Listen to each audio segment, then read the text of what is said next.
Nós vivenciamos no processo de divulgação da terceira versão, um lamentável episódio de retrocesso. Dada a centralidade das competências na construção da estrutura de terceira versão da base, não havia como esconder o tamanho do retrocesso que foi feito em público, na medida em que havia sido divulgada uma primeira versão com essas competências e depois, aparentemente por pressão de setores do campo religioso conservador, isso foi retirado da versão definitiva. Na verdade, isso significa um retrocesso, principalmente se pensarmos que temos uma questão séria nas nossas escolas de discriminação e violência.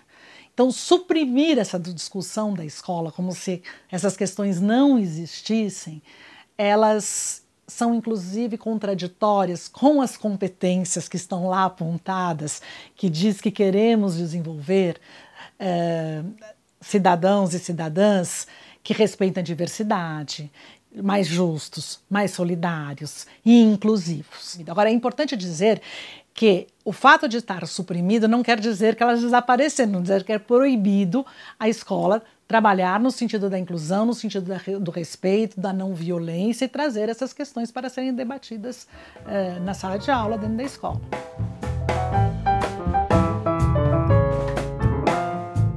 A discussão sobre o período adequado de alfabetização é também uma daquelas discussões que alimentam o debate educacional no Brasil há anos. Na verdade, você tem uma lei nacional aprovada por quase consenso no Congresso Nacional, que depois desse amplo debate ocorrido nas conferências de educação, o amplo debate ocorrido no próprio Congresso Nacional, determinou, ou seja, aquele prazo mais estendido do primeiro ciclo do ensino fundamental e de forma oportunista, por ser uma concepção mais apoiada pela atual gestão do Ministério da Educação, se utiliza a base comum como uma oportunidade para se desfazer essa determinação do Plano Nacional de Educação. Nesse sentido, eu entendo que é absolutamente questionável e ilegítima essa modificação.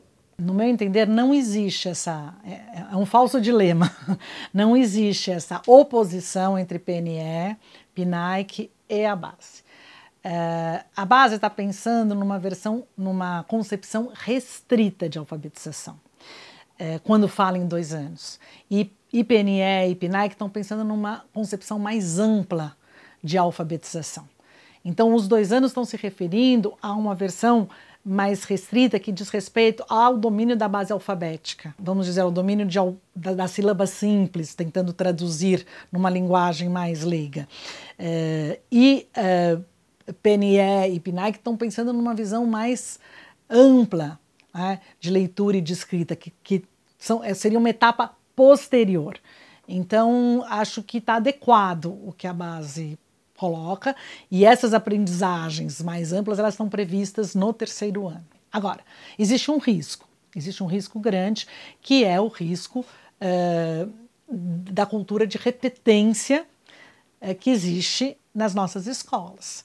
Então, qual é o risco? É que, a partir da base, a avaliação feita com crianças muito pequenas nessa faixa etária seja uma avaliação inadequada e que isso possa gerar rótulos ou até mesmo a repetência.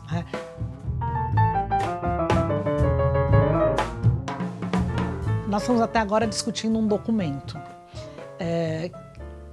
E se a implementação não for pensada com cuidado, este documento, por melhor que seja, ele ficará na gaveta. Na verdade, a implementação deveria ter sido pensada, e toda a literatura, todas as pesquisas, inclusive observando processos que já aconteceram aqui mesmo no Brasil, em estados, em outros países, mostram que a implementação tem que ser pensada junto com a construção da base do currículo, não posterior.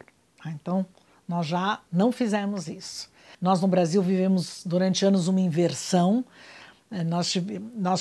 Primeiro tivemos as avaliações externas e agora temos um currículo. Então, o que ditava os currículos eram as avaliações externas. Então, agora temos um currículo, Então, é o currículo que vai ditar tanto a avaliação quanto o material didático.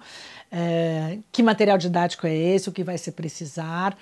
Então, é um esforço imenso de implementação e lógico, mesmo a versão 3, ela não será a versão ideal, né? Ela será a versão que podemos produzir neste momento. E acho importante que seja previsto no documento, que irá, na lei que irá regulamentar a base, que ela seja revista daqui a um tempo.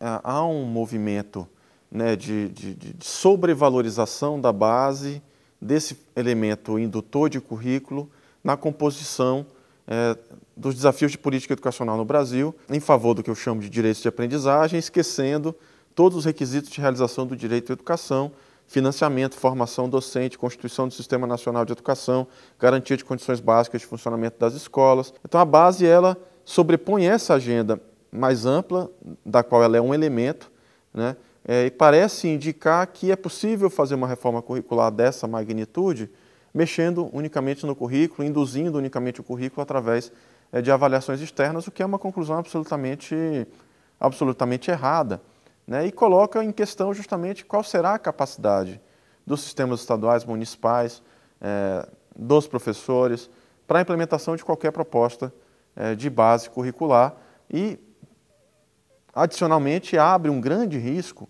que é o risco de que essa implementação seja feita da forma mais fácil, né, e com mais prejuízo para o direito à educação, que é através da privatização, ou seja, da terceirização massiva da formação de professores, da produção de material, para empresas privadas lucrativas que vão oferecer a implementação da base como mercadoria, na minha visão, enfraquecendo a capacidade dos sistemas públicos de produzir sua própria política, de produzir seus próprios currículos, o que é um elemento central na realização do direito à educação.